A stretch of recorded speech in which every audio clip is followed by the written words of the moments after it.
I'm Marcus Smith, and this is Constant Wonder. Join us as we quest for the awe and wonder of knowing we are part of something infinitely larger than ourselves. I feel the spirit of the ancestors. I feel a sense of fierce pride, joy, excitement to be able to unearth these stories and to tell them. I feel like my work is to help bring them back into memory so those spirits and souls can be put to rest. You're about to meet the first Black female explorer ever to be featured on the cover of National Geographic magazine, where you see her immersed all the way up to her nose in seawater as a scuba diver. Tara Roberts is a storyteller, adventurer, and author of Written in the Waters, a memoir of history, home, and belonging. Tara didn't always feel that fierce pride in her ancestors, no joy in her heritage, no excitement about her family history, and what's more, she had not been anywhere near scuba gear. How did this all change for her? And what happened that brought her a profound sense of calling? Tara always had an itch for travel and even lived at 20 different addresses on 4 different continents over 3 decades. She was working as an editor, and her byline had already appeared in a few big magazines, like Cosmo Girl, Essence, and Ebony. She was successful professionally, but still harbored a childhood dream of becoming an adventurer with big, wondrous stories to tell, and that unfulfilled dream was still eating at her. All of her moving about from place to place may have served her career and her personal life well, but left in its wake a desire for something more permanent. We often call this a sense of belonging. We're going to pick her story up at a juncture several years ago, in 2017 to be precise, before the big sea change came in her life.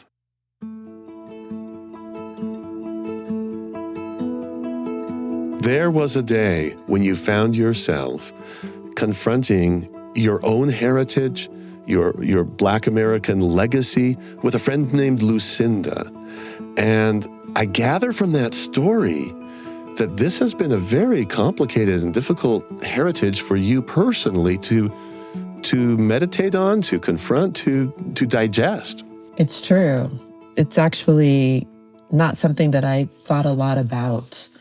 You mentioned my friend Lucinda and her sister Lydia. So it was the 2 of them. And they'd come for the Women's March in Washington, D.C., to sort of talk about women's issues and women's rights with the new administration that had just been installed in 2016. They had a poster that said, "Making America Great Since 1619." And it had a picture of a little Black girl on it with like plaits all over her hair. And they also came with a picture of their great-great-grandmother. And I remember not really understanding the significance of 1619 at that time. And so I asked them about it. And they told me that that was the year that the first Africans had been brought over to the Americas. And that they brought the picture of their grandmother, whose name was also Lucinda, because they wanted to honor her. I mean, there was so much that people of African descent had contributed to building and growing this country. And like, I'm a pretty thoughtful person. I've been a journalist. I've taught. Like, I'm not a person who's not aware of what's happening in the world or who's not aware of her past. But I realized in that moment that I didn't spend a lot of time thinking about the past because I felt that there was just so much pain and trauma. And in that moment at the Women's March, when my friends are celebrating their ancestors' contribution, I felt quite a bit of shame that I wasn't looking at the past in that way. And I wasn't celebrating it. And I wasn't thinking about my ancestors. So that started some exploration and starting to think about it in a slightly new way. What is it about Lucinda and Lydia that it seems like they came by a natural capacity to celebrate, to take joy, to look at the ancestors and see the accomplishments? Both of them knew a lot of details about their great-great-grandmother, who was born, if I'm not mistaken, she was born enslaved. Her stories had been passed down in their family. So they celebrated that. In my family, we've done some research as well, but I have to say, it just didn't interest me. I mean, there are a number of people who are very interested in genealogy and who look up their family trees. I just was not that person. And it really was because there's something about thinking about my ancestors being enslaved that just hurt. To contemplate the tragedies, the horrors, the torture, the enslavement, that can be exhausting. Yeah. I think that is the way that I looked at it. But what I got from Lucinda and Lydia, and then subsequently, as I've stepped more into this history, I realized that it's not just stories of pain and trauma, although there are stories of pain and trauma, but it's also stories of survival. It's stories of creativity. It's stories of genius. It's stories of accomplishment. Like, there are all of these broader ways to look at the past and to look at African Americans in particular in that past and to truly see them as human. People who had joy and who also had laughter and who did incredible things.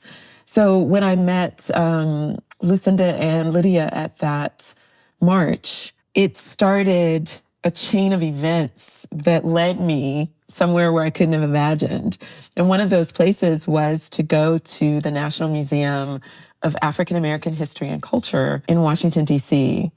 And it was a brand new museum.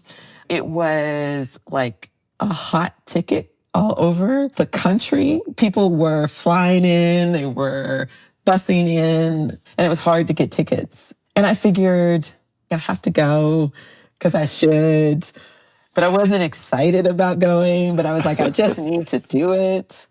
So I go to this museum and it changed my life. I will say that Lucinda and Lydia were a spark, but not a spark that got me in action. But this museum, like, literally changed the direction of my life. I decided to go very slowly through the museum, and the museum has 6 floors. And the bottom 3 floors, like, extend a mile. But I was going so slowly and carefully that I ended up on the 2nd floor of the museum. And the 2nd floor is this really tiny floor that most people skip because it's the archival floor. So it only has a couple of exhibits on it. But again, because I was going slowly and carefully through the museum, I was like, I'm going to go to this floor and check it out. And that's where I saw this picture that just, it stopped me in my tracks. Oh, I love this story. I love this story because a single photograph, it can change your life. It really can. Yeah, and it really did. The photograph was a picture of a group of primarily Black women in wetsuits on a boat. It was a simple photograph, but there was something about that picture that captured my imagination. The women, they just looked beautiful. They looked joyous. A few of them were hugging each other and their heads were thrown back in laughter. And there was just something about it that spoke to me. And I found out that they are part of a group, a larger group, called Diving with a Purpose, and that their mission was to help search for and document slave shipwrecks around the world. And I remember thinking, what? Wait, what did I just read? These women who look like me are doing what in the world? They're actually traveling around the globe, diving in the ocean, searching for and documenting slave shipwrecks. I think I stayed at that exhibit for like an hour. I was really amazed. And I also have to say that the other thing that became a part of this recipe was like who I am as a person. I am like a major sci-fi fantasy girl. Like I love reading fantasy books, especially like young adult fantasy books. I love them. I think you and I, when we were young, got into Lloyd Alexander and Terran Wanderer. Oh, one of my favorites. Yes, I know what you're talking about there. Yes. Nobody ever knows Lloyd Alexander. Like, Oh, they should. I used to read the whole series, so like 5 books. I would read them like once a year. You know, I love them. Oh, and yeah. Taryn's name was so close to my name. I was like, that could be me. Oh, I hadn't even put that together. Yeah, Tara and Terran. There you go. Yes, yes. There was a part of me that really, or there is a part of me that's a little fantastical. I love the idea of adventures, of quests, of magic, dragons, a group of folks who come together to help change the kingdom. Like, I loved stories like that. You know, when I was a kid, I was like, I want to be that. I want to do something like that in my life. But you didn't see a lot of women who were out being adventurous in the world. And you definitely didn't see a lot of Black folks who were out being adventurous in the world. Can I insert just one quick thing here on this very point? It's not always just who you are and what you choose to do. It's also, in a way, something comes and calls you to do it. I'm talking about in those stories of fantasy, that's a very common theme, that someone is summoned forth to come out and fulfill their quest, their mission. It's true, because a lot of the quote-unquote heroes are reluctant heroes. And they're like, oh, no, I can't do it. No. But then something happens to bring them forward. And your reluctance, from what we've heard earlier, had to do with that exhaustion from the legacy of Black American history. I can see some reluctance there, perhaps. Yeah, I think that's really right. Like, I don't know that I would cast myself as like the hero in this story. But I will say that seeing those divers, seeing these women who looked like me, doing something that was so adventurous and doing something to make a difference, it spoke to me on the deepest level. I didn't know anything about scuba diving. I'm from Atlanta, Georgia, which is not near any coast. So I don't know the ocean. Tara did, however, grow up loving to swim, albeit in pools rather than in open waters, and certainly not in the sea. You've already heard in her voice how mind-blowing it was for her to learn of Black American women scuba diving, and not merely diving as a recreational sport, but pursuing underwater archaeological fieldwork.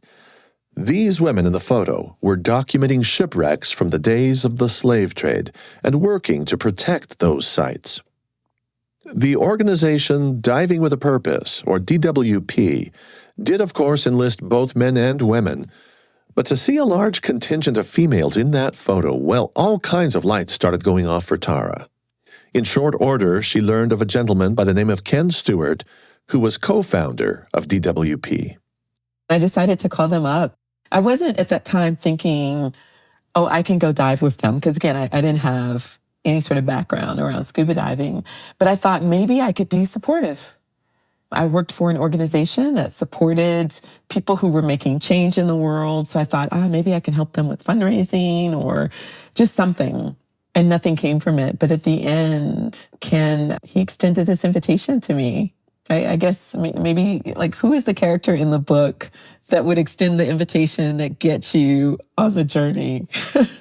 Well, he wasn't exactly a Gandalf showing up in the Shire to get you out of your little hobbit hole, was he? Maybe he was, because he said to me, and Ken's fantastic.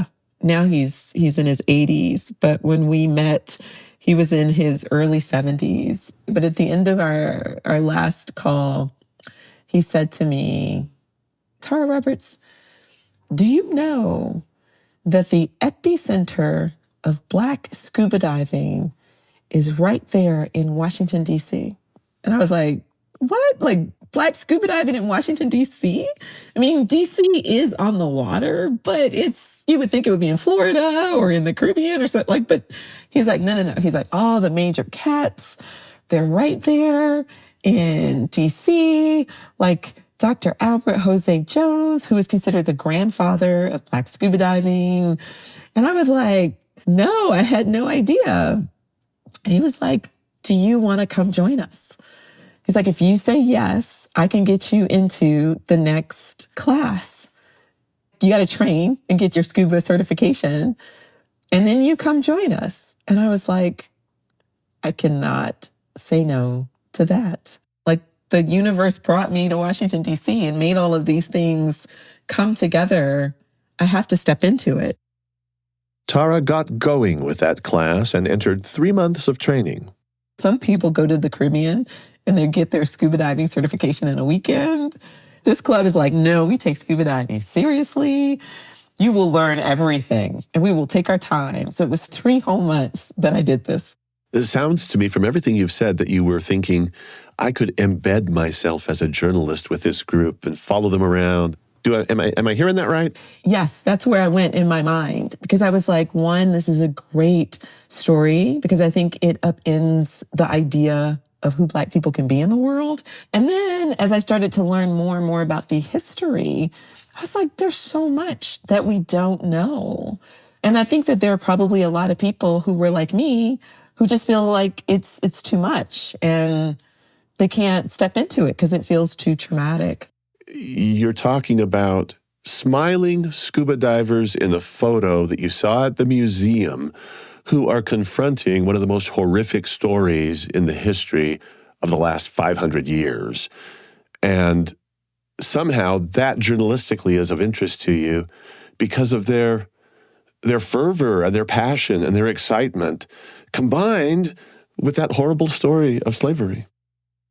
Yeah, and it's also, they're looking at it through a new lens. It's a lens of adventure. It's a lens of science, archaeology. I mean, it is about the horror and the tragedy, but it's not just that. That was really exciting to me. And I knew that the divers were doing work in Mozambique, South Africa, Senegal, Costa Rica, St. Croix, and in Florida.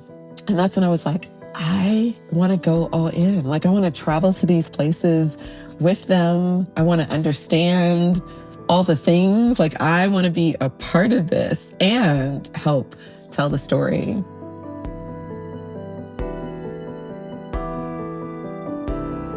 Engaging with some of the darkest events in human history will never be easy, and of course never should be. But as she learned more about the aims and the hands-on work of maritime archaeologists, Tara started to adopt a whole new perspective, seeing much more than just bleak numbers, statistics, faceless suffering. Within the story of the slave trade and these shipwrecks, she began feeling that she, too, could develop a sense for real people of the past, people with actual names and faces. These members of DWP were hunting for tangible traces of rich, full, complex human lives. This new outlook left her feeling more and more enthusiastic about scuba training, which of course would be the first step toward eventually diving with the researchers. In just a moment, we'll hear about her first ocean dive, her first scuba experience in open waters of the sea, which came after completing her initial certification in a flooded inland quarry. It took time to acquire the skills for a brand new, courageous chapter in life. Tara Roberts is an explorer in residence with the National Geographic Society. Her book is titled Written in the Waters, a memoir of history, home, and belonging. I'm Marcus Smith. You're listening to Constant Wonder.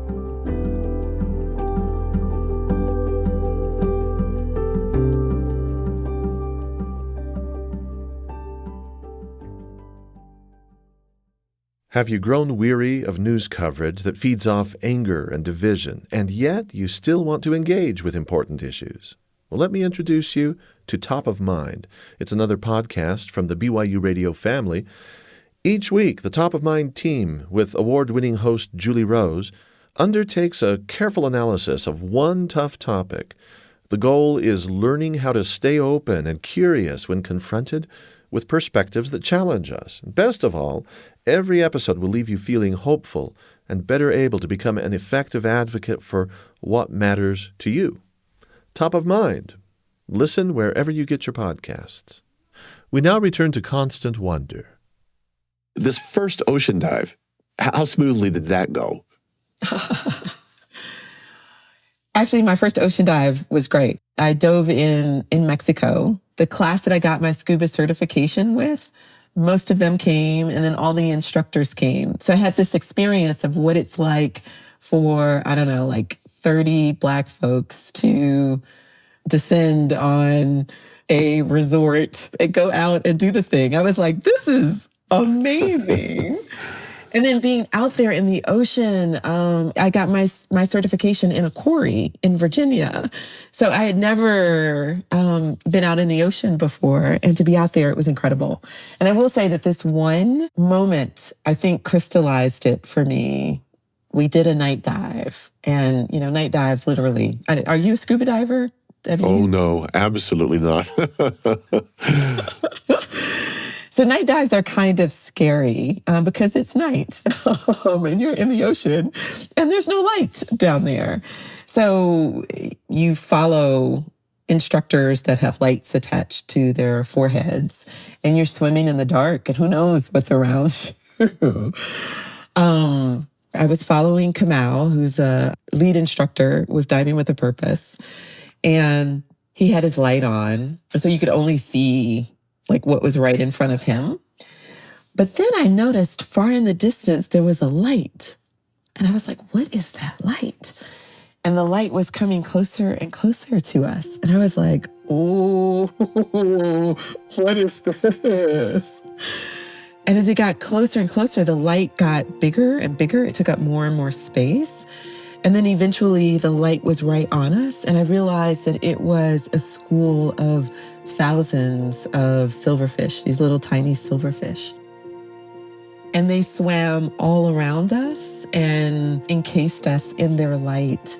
And it was one of the most beautiful, awe-inspiring moments. Nobody was harmed. It wasn't dangerous. It was just these little fish, thousands of them, surrounding all of us. And I was like, this is beautiful. If I can do this as my work, that would be amazing.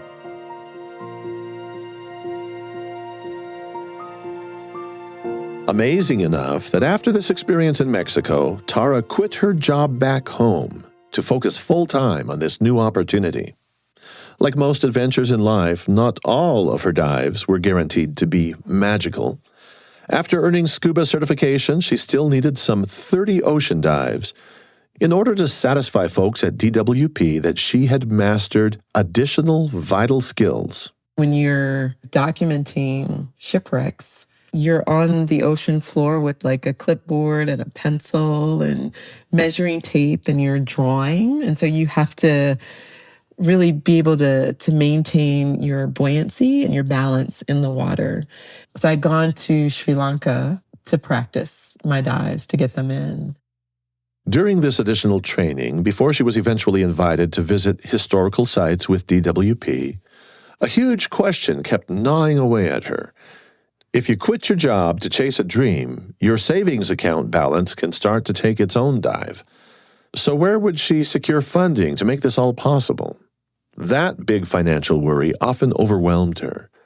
And that's before we even get to a certain troublesome triggerfish lurking along the coast of Sri Lanka. This antagonist with fins, scales, and teeth nearly persuaded Tara to abandon her plans altogether. We did our first dive. It was great, no problem. Came back up, we had lunch, and then we went back down for our second dive. And that was also wonderful until about 15 minutes towards the end of the dive. The instructor beckons to me to come over, and he's looking at the reef, and all of my fish symbols are rusty in my head, so I can't remember. Like, there are all these signals that you do to indicate different fish and what you're looking at. And I was like, I don't remember any of that. I'm just trying to stay down. But he makes some signal telling me what it is. And I look and I don't see anything. And then he swam away to do other stuff. And so I was just kind of hanging out in the water, looking and trying to see what he had pointed out to me. And as I was looking, I noticed this little fish that came out of the reef and was sort of headed in my direction. It was a little fish, but it was kind of cute. It was kind of colorful. It had stripes. And I was like, oh, it's like a little Nemo fish and it's coming my way. How cute. This is so exciting. I'm gonna make a fish friend. The fish gets closer and closer. And then I notice, wow, its mouth is open and it's got like some really big teeth. Oh, wait a minute. What? And then it gets right up in my face and its mouth is like chomping. And so I put up my hands to protect myself and I feel a sting on my finger. I turn around and I swim backwards. I get away and it doesn't follow me.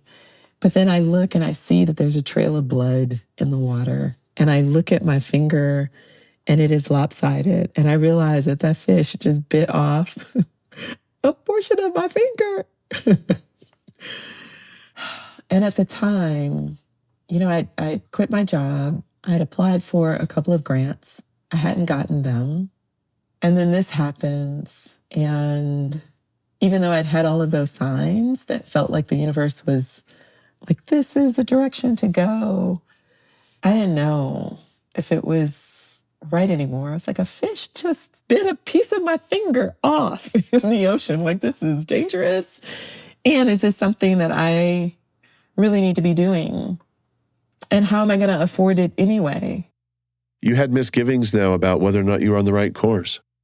I did wonder if this was a different kind of sign from the universe, that maybe this wasn't what I needed to be doing, because it felt hard.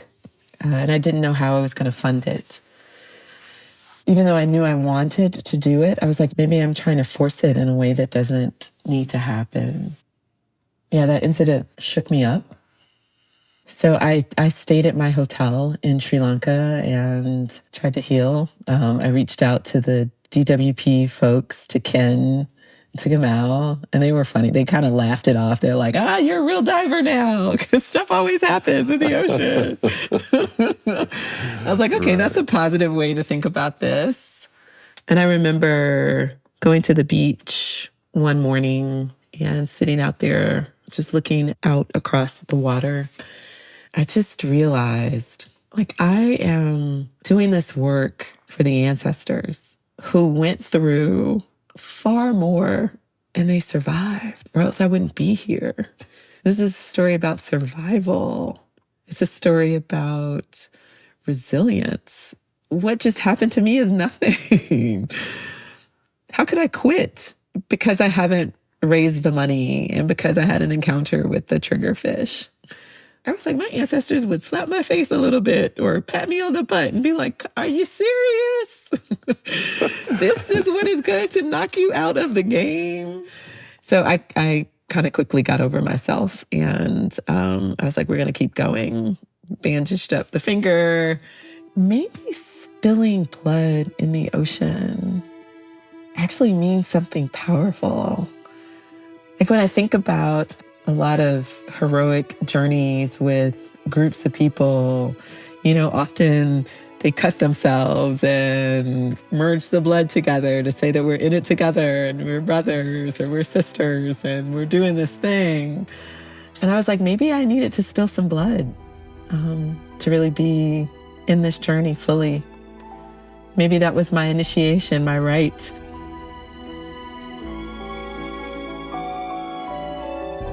To really be in this journey fully, what would that take? I mean, beyond training and funding. Skin in the game? Well, here, of course, blood in the water. Those are parts of the self. Being on the quest is no vacation, as you gradually have to ask, how much of yourself are you willing to give? Meanwhile, you're not just a tourist because you don't know the end from the beginning. I didn't know that the quest had anything to do with me personally, but I did feel a sense of direction around where I was going. Like, I knew that I wanted to tell stories about these divers, and I knew that I wanted to bring this history back into memory.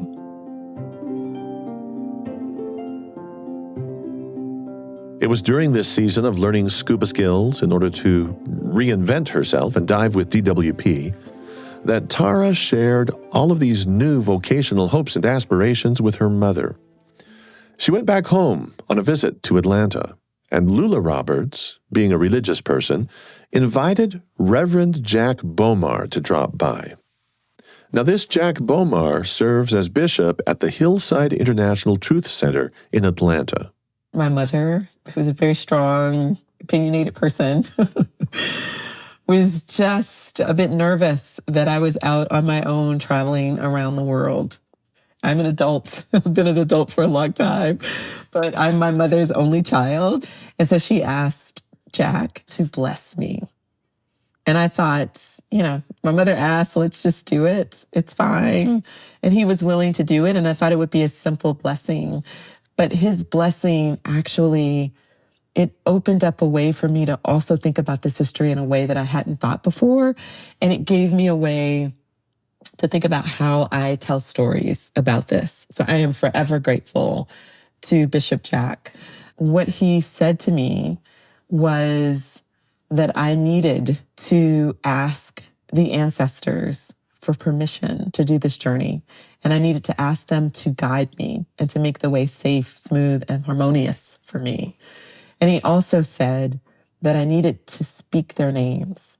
And he kept saying, he was like, speak their names, speak their names, speak their names. And while he was at the house, like he sort of finished the blessing.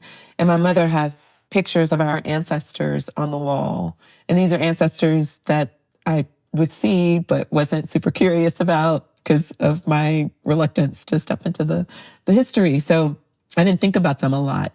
But he saw the pictures and he was like, you need to speak the names of your ancestors. Call their names constantly. And what that helped me realize is that there was a way that I'd been thinking about the people on the boats as victims, as cargo. I was not thinking about them as individual people who had lives and experiences. They had become faceless to me. So by calling their names, it made things more personal. And I realized when we talk about this history, it's so horrible and so general that you can't fully feel the humanity inside of it. So by speaking their names, it gave me a way to represent for the ancestors. Like I didn't grow up thinking about the ancestors. I'm thinking about, people with magic and heroes and that sort of thing. I'm not thinking about ancestors. But it is a huge part of African spirituality. And a part of that belief that the ancestors are with you, that when people pass, they still are there, guiding you, supporting you. And I realized that this work wasn't just about the present. Like perhaps this is an opportunity to bring healing and closure to the people who had passed.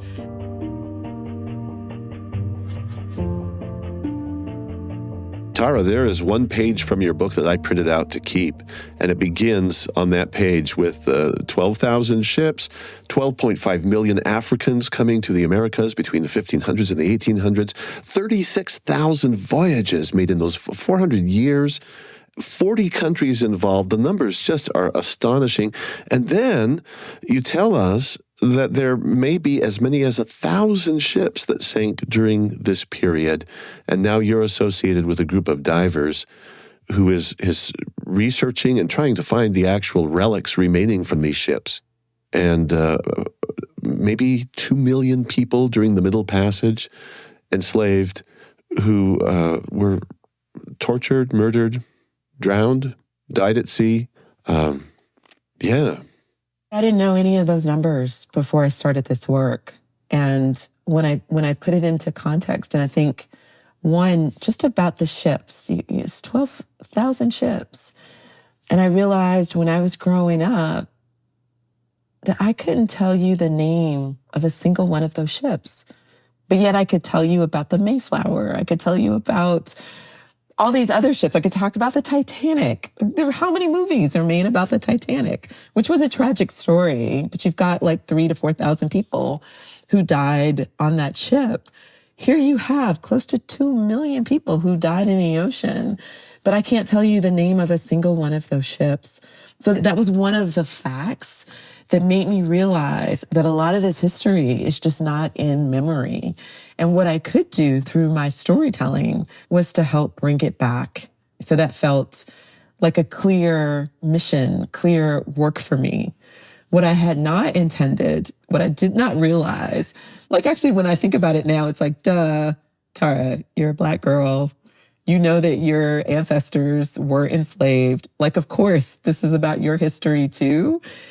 But another thing, for whatever reasons, we often think of the slave trade as something that is American, or it's just this small amount of history. But you just named the number of countries involved. Like, it's a global enterprise that shaped the very world that we have today. Africa, Europe, South America, North America, none of them would be the same. They would not be what they are today if not for the trade. But we don't talk about it. We don't study it. We don't understand its impact. It created wealth that still exists today. It destroyed wealth. It created trade routes that we still use today. All of this made me realize that this is a huge part of human history. And it is relegated to a couple of paragraphs in many books. So I felt very clear that helping to bring this back into memory was important. Again, what I did not expect was for this to change the way that I thought about my own ancestry and my own history. But it did. Long after those very first scuba lessons in a Virginia quarry, and after she had completed her nearly 30 practice dives in actual oceans, in places like Sri Lanka, where she left part of her finger, and later in Malaysia and Thailand, Tara had finally paid her dues as a new diver, with a scar to prove it. Then she received a call. Would she like to join DWP in Mozambique to take part in a ceremony with the Makwa? This is the name of a Bantu ethnic group that was heavily targeted by the Portuguese in the Brazilian slave trade.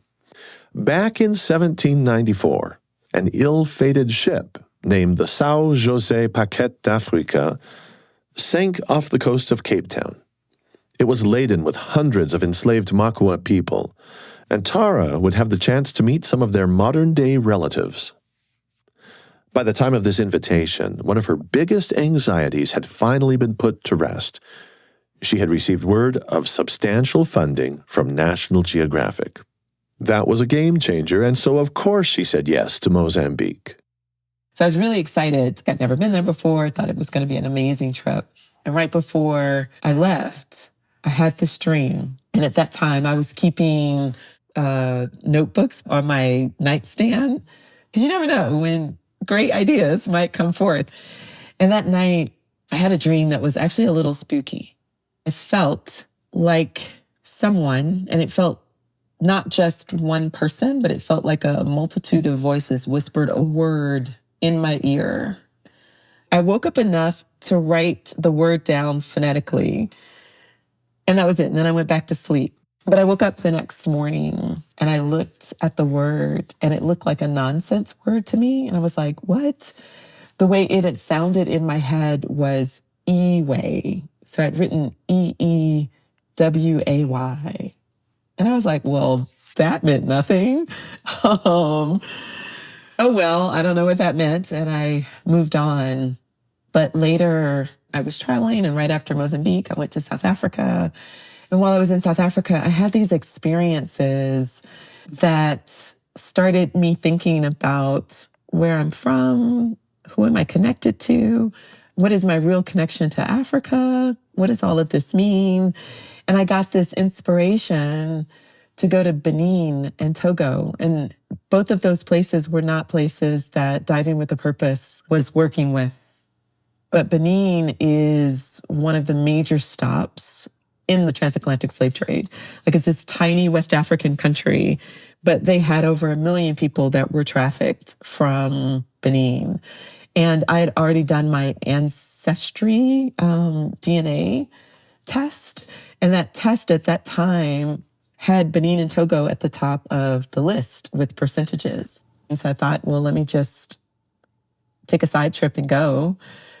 Maybe I'll feel really connected to the continent and I'll learn something about myself. Well, here's something Tara already did know about herself, that she doesn't speak French, the official language in a country that has literally dozens of indigenous languages.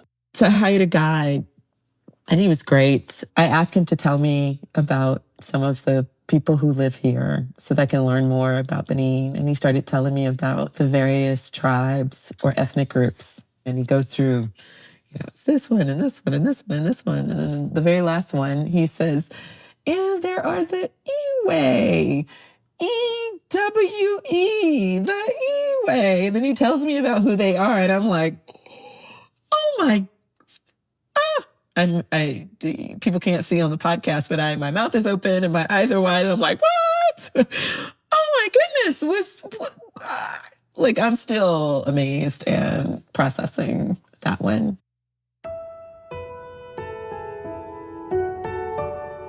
Let's step back for a moment and consider just two things that Tara has talked about.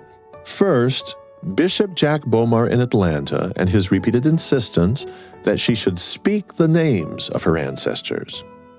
Second, her waking from a dream to write down phonetically the name Ewe that she had heard spoken, even before she knew it was a name. Bear these two experiences in mind now, as we jump back a little in our episode to my brief mention of the shipwreck of the São José. The story of that ship with its precious cargo has received considerable attention ever since 2015. That's when archaeologists were finally able to confirm the wreck's site at the bottom of Table Bay, not far from Cape Town. While on her trip with the DWP to Mozambique and South Africa, Tara visited the Slave Lodge Museum in Cape Town. So the artifacts from the São José are in the South African Museum. They do honor to the people that were on that ship by listing their names. And there's something about that that really helps you begin to see this history on human scale versus having it be so large that you can't wrap your arms around it. My goal in my work is to actually honor them.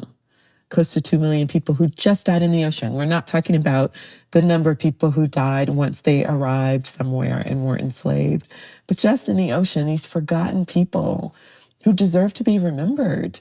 They deserve to be honored. The National Geographic cover photo featuring Tara in her gear in the ocean begs a description of what Tara has actually seen at such sites as the São José wreck.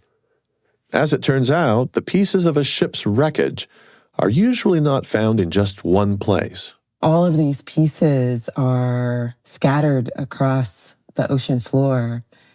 You see the objects associated with the slave trade. So you might see African beads. You might see instruments of torture, things like shackles, pieces of the boat itself. The anchor, you might see pieces of wood. It's amazing if you actually come across the name of the boat on something, on the ship's bell. And I think what you feel the most is the energy of the ancestors. You feel the energy of the loss, and that's what hits you the most. That doesn't make this work sad for me. When I am underneath the water, and I am thinking, as I see what's on the bottom of the floor, that I can say to the ancestors, I haven't forgotten you. Like, we haven't forgotten you. We see you, we honor you, and we're bringing your story up from the depths. That feels so powerful and so positive that it doesn't bring me sadness. It makes me feel joy to be able to tell these stories and to help bring this into memory. So that has helped me get over a way of thinking about this as just a painful, traumatic story. Tara's first acquaintance with the story of the São José came on that day in Washington, D.C., when she also first saw a photo of DWP divers. Artifacts from the wreckage had been on loan all the way from Cape Town to the National Museum of African American History and Culture. On that day, she could not have anticipated getting to see with her own eyes the place where the São José sank. Since seeing that wreckage, she has been to many such sites of shipwrecks round the world, either to dive and investigate them, or at least to learn as much as she possibly can about them. One such site, too murky and muddy for her to dive, those conditions being a bit beyond her expertise, is more personally meaningful to her, and it's actually quite close to home, in Alabama. The wreckage of the Clotilda, found there in 2019, gets her thinking about parallels with her own enslaved ancestors, who they were, what they endured, what their lives might have been like. Bishop Jack telling me to speak their names opened up this way of me being able to think about the ancestors. But then something else happened that had me go to think about my own ancestors. And that was really the meeting of the descendants of the people who were on the Clotilda. One of the things that's astonishing about the Clotilda is that it was considered the last known slave ship to bring Africans to the Americas. The ship came here in 1860 and it landed in Mobile, Alabama. And the people on the ship were dispersed throughout the region, but 32 of them were kept in Mobile, where they were enslaved on a plantation there. 5 years later, the Civil War happens and they are freed. What becomes incredible about their story is that because they had come over so recently, they knew where they came from in Africa. They still retained their traditions. They still knew their own stories. They remembered their names. And these 32 people decided to band together once they were freed and to pool their money together to buy land in Mobile. It took them 9 years to do this. And I think they were able to save up $300, and they bought like over 50 acres of land. And they created a community that they called Africa Town, which still exists today. Those 32 married, had children, their children had children, their children's children had children, and they passed down the stories that they remembered from their ancestors who were on that ship. This is astonishing and amazing because most African Americans cannot trace back to Africa. But here you've got 32 people who knew exactly what village they came from on the continent. They knew their mothers, their fathers, their grandfathers. Anyway, all this information gets passed down. And I got a chance to meet descendants. And they unlocked something for me that I could not have anticipated. These people, when they remembered stories about their ancestors, there was nothing but pride inside of the way that they looked at their ancestors. I'm thinking about my ancestors and I am like, oh, the pain, the hurt, oh, it's too much. But what they're remembering are small details that they're so proud of. One descendant, his name is Jeremy, he knew that his ancestor who came over on the Clotilda was an avid gardener, just loved gardening. And Jeremy loves gardening too. And he's like, I know I got that from my ancestor. Like, that's me and Polly. Like, we would have been connected because we have this love of nature.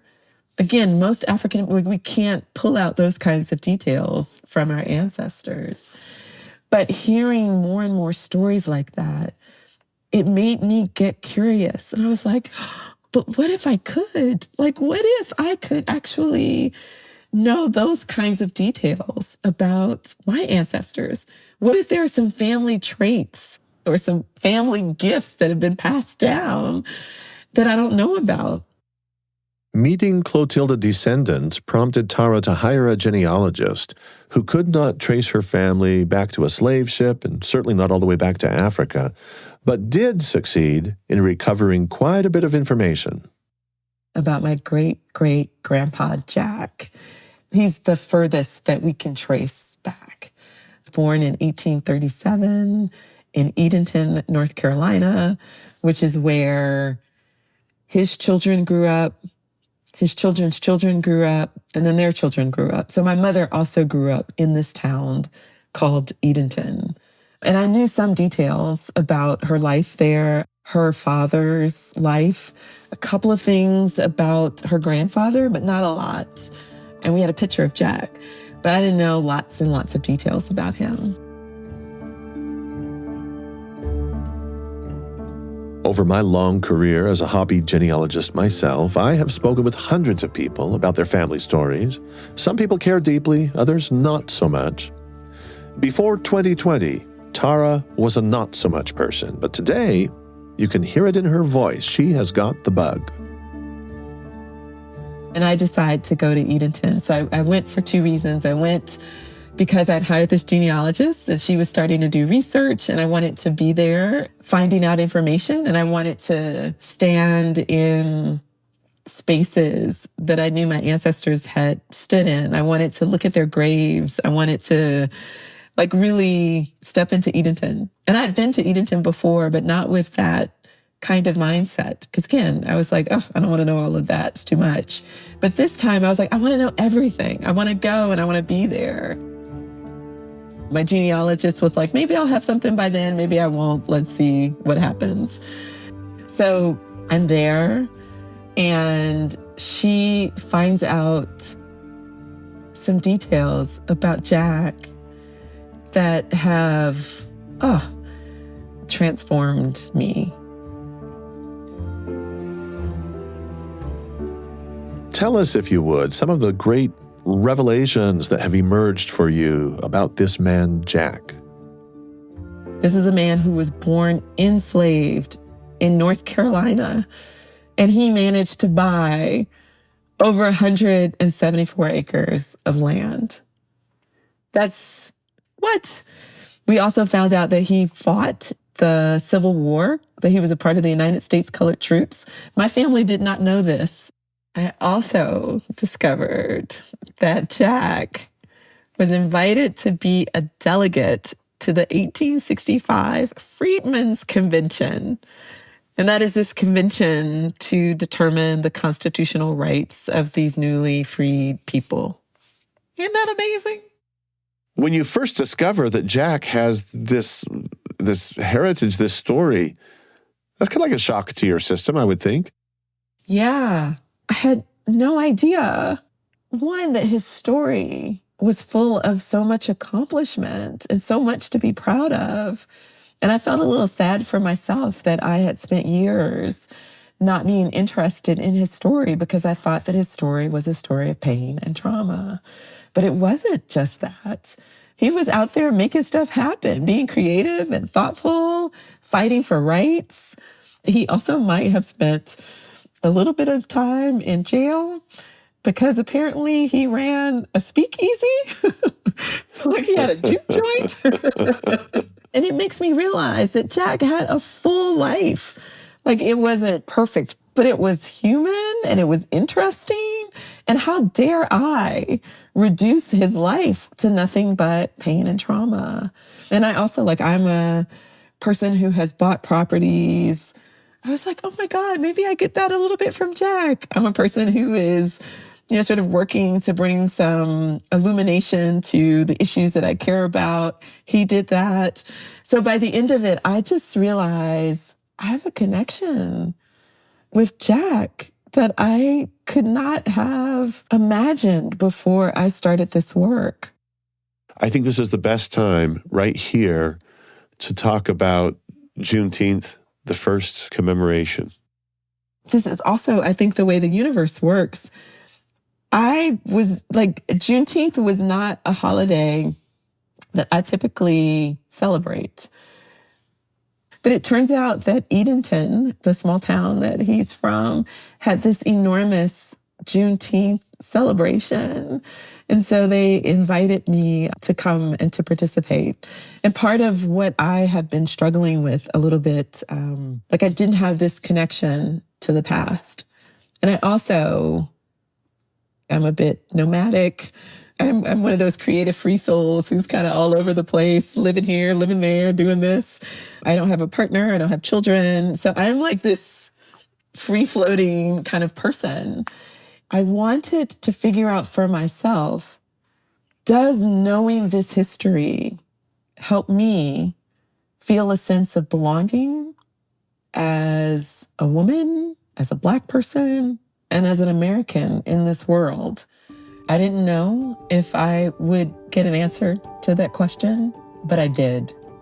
And you feel kind of connected to it. Not only connected to it, but I feel fulfilled. I feel grounded. I feel like this journey, all of these pieces of it, gave me something for myself that grounds me in a way that I couldn't have imagined before.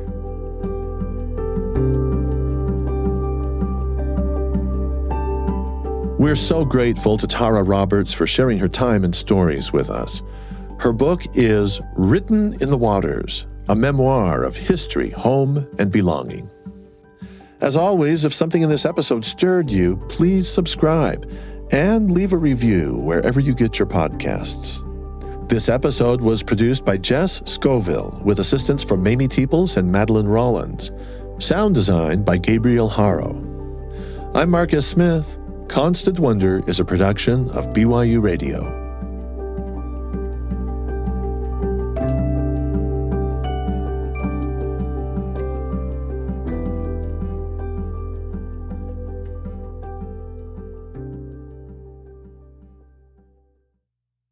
I'd like to introduce you to another show from the BYU Radio family of podcasts, The Lisa Show, hosted by comedian, believer, and single mother Lisa Valentine Clark.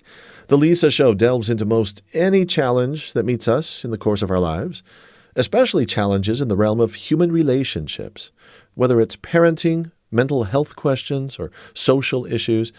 Lisa and her council of moms are willing to tackle it. Figuring life out is vexing enough without losing an ability to laugh or cry together or just plain talk things through. The Lisa Show. Listen wherever you get your podcasts. We now return to Constant Wonder.